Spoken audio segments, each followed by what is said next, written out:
वर्ध्यामध्ये बच्चू कडू कामगारांच्या विविध मागण्यांसाठी आक्रमक झाले। बच्चू कडू यांनी तळेगाव येथील कंपनीमध्ये धडक दिली। कंपनीच्या अधिकाऱ्यापुढे कामगारांच्या व्यथा त्यांनी मांडल्या, तर कंपनीला कामगारांच्या 15 मागण्यांचं निवेदन दिलं। 7 दिवस वाट पाहू नाहीतर आंदोलनाची भूमिका घेऊ असा इशारा बच्चू कडू यांनी दिलेला आहे।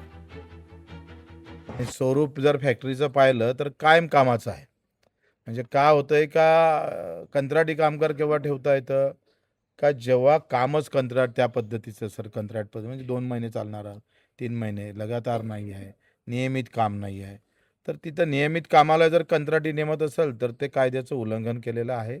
त्याबाबतचे काही विषय आहे। काही महिलांना PF वगैरे ग्रॅज्युएटी वगैरे भेटलेली नाही आहे, तोही विषय आहे, तो तर कायद्यानं द्यायलाच पाहिजे। आणि या सगळ्या मागण्या घेऊन आता 15 एकंदरीत मुद्दे आहे, त्याच्यावर आता 7 दिवस वाट पाहू नाहीतर मग आंदोलनाचा भूमिका घेऊ।